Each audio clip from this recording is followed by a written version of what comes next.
নমস্কার বন্ধুরা, তৃপ্তি রান্নাঘরে আপনাদের সবাইকে স্বাগত। আমার ভিডিওটি যে যেখান থেকে দেখছেন না কেন, আশা করি আপনারা সবাই খুব ভালো আছেন। আমি আজকে ইলিশ মাছের মাথা দিয়ে চচ্চড়ি রেসিপি নিয়ে কিন্তু হাজির হয়ে গেছি। আর ইলিশ মাছের মাথা চচ্চড়ি রেসিপিটা দিয়ে কিন্তু গরম গরম ভাতের সঙ্গে দারুণ লাগে।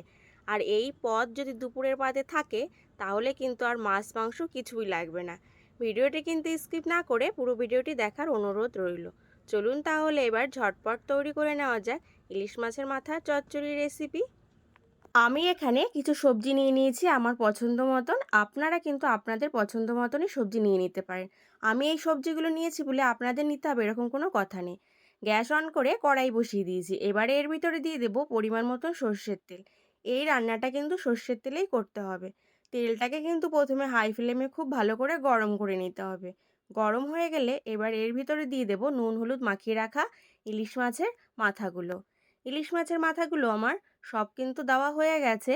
এবার উল্টে পাল্টে মাছগুলোকে কিন্তু ভালো করে ভেজে নেব। আর অবশ্যই কিন্তু মাছের মাথাগুলো আমি হাই ফ্লেমেই ভেজে নেব। মাছের মাথাগুলো আমার ভাজা হয়ে গেছে। এর থেকে কিন্তু বেশি ভাজার আর প্রয়োজন নেই। এবার ভালো করে তেলটা ছেঁকে নিতে হবে। ছেঁকে নিয়ে মাছের মাথাগুলোকে একটা পাত্রে কিন্তু আমি তুলে নেব। এবার ওই তেলের ভেতরে দিয়ে দেব হাফ চামচ গোটা জিরে, হাফ চামচ কালো জিরে। ফোড়নটাকে বেশ হালকা করে ভেজে নেব সোনালি কালার করে।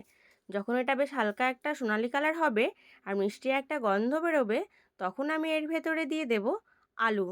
আলুগুলোকে আগে থেকে আমি খোসা ছাড়িয়ে একটু সরু সরু লম্বা লম্বা করে কেটে নিয়েছি। সেই আলুগুলোই দিয়ে দিলাম। এবার আলুগুলোকে নাড়াচাড়া করে হাই ফ্লেমে ভালো করে কিন্তু ভেজে নেব। আলুগুলো যত ভালো ভাজা হবে সবজিটার সঙ্গে খেতে কিন্তু ততটাই ভালো লাগে। আলুগুলো আমার ভাজা হয়ে গেছে। এবার দিয়ে দেবো এখানে ঝিঙে আর বেগুন, পটল আর কচুরমুখী। আমি এগুলোকে সব কিছু ভালো করে খোসা ছাড়িয়ে কেটে ভালো করে কিন্তু ধুয়ে রেখেছিলাম। এবার আমি এর ভেতরে দিয়ে দেব কাঁচা লঙ্কা।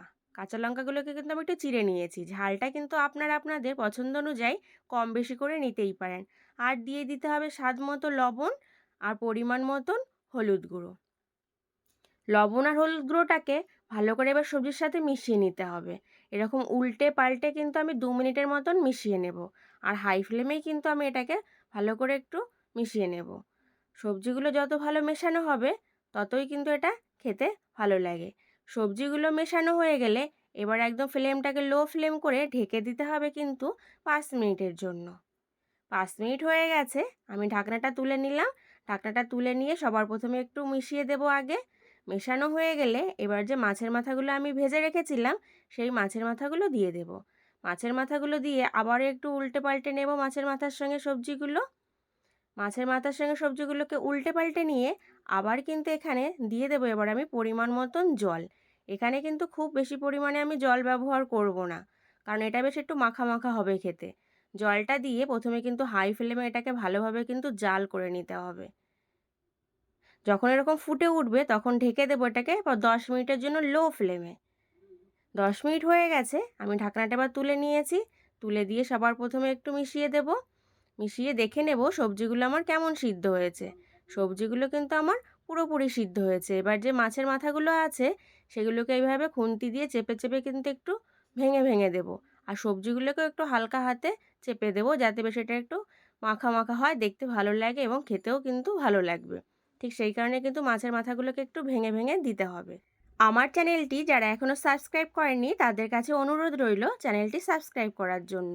আর ভিডিওটি যদি ভালো লেগে থাকে অবশ্যই কিন্তু একটি লাইক ও শেয়ার করতে কিন্তু ভুলবেন না। আমার কিন্তু এগুলো ভালো করে মাছের মাথার সাথে মেশানো হয়ে গেছে। এবারে এর ভেতরে দিয়ে দেবো আমি সামান্য পরিমাণে চিনি। চিনিটা কিন্তু পুরোটাই অপশনাল। যদি আপনাদের ভালো লেগে থাকে চিনিটা দেবেন, না ভালো লাগলে না দেবেন। চিনিটাকে ভালো করে মিশিয়ে গ্যাসের ফ্লেমটাকে কিন্তু বন্ধ করে দিতে হবে। আর কিন্তু এখানে রান্না করা যাবে না। আমার কিন্তু মাছের মাথা দিয়ে চচ্চড়ি রেসিপিটা কিন্তু পুরোপুরি কিন্তু তৈরি হয়ে গেছে।